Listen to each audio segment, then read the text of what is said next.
अभी 10-15 मिनट में हो जाता है। उसके साथ रेड का मैंने ऑर्डर दे दिया है। रेड के लिए टीम मैंने भेज दी है। इंशाल्लाह बंदा भी पकड़ेंगे, पर्चा भी देंगे। हम आपके साथ हैं। जितनी आपको तकलीफ है उतनी या उससे ज़्यादा तकलीफ हमें भी है। मगर हर काम को करने का चाहिए सानू मौत की सज़ा अदालत ने देनी है। हम देंगे, हम देंगे,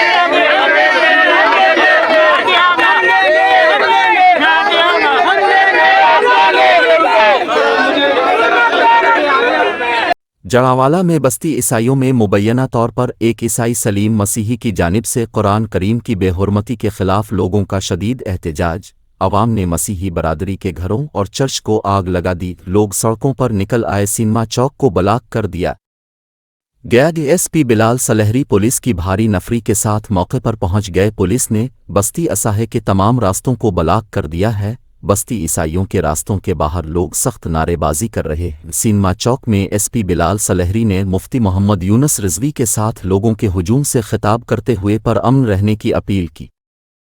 उन्होंने यकीन दिलाया कि 1 घंटा के अंदर अंदर मुल्ज़िमान के खिलाफ मुकदमा दर्ज कर लिया जाएगा और मुल्ज़िमान की गिरफ्तारी के लिए टीमें तश्कील दी गई हैं, मगर लोगों की शदीद नारेबाजी जारी है। उन्होंने इस वाक़या में मुलव्वस मुल्ज़िम को फांसी देने का मुतालबा किया है। मीडिया के साथ गुफ्तगू करते हुए एसपी बिलाल सलहरी ने कहा कि इस वाक़या के हक़ाइक़ जानने के लिए तफ्तीश जारी है। जो भी इस वाक़या में मुलव्वस पाया जाएगा इसे कानून के कटहरे में लाया जाएगा। दरी असनाए सी जड़ावाला शौकत मसीह को मुअत्तल कर दिया गया। ताज़ा तरीन सूरत हाल के मुताबिक जड़ावाला के हालात इंतहाई ख़तरनाक हैं और पूरे चर्च को आग लगा दी गई।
भाईजान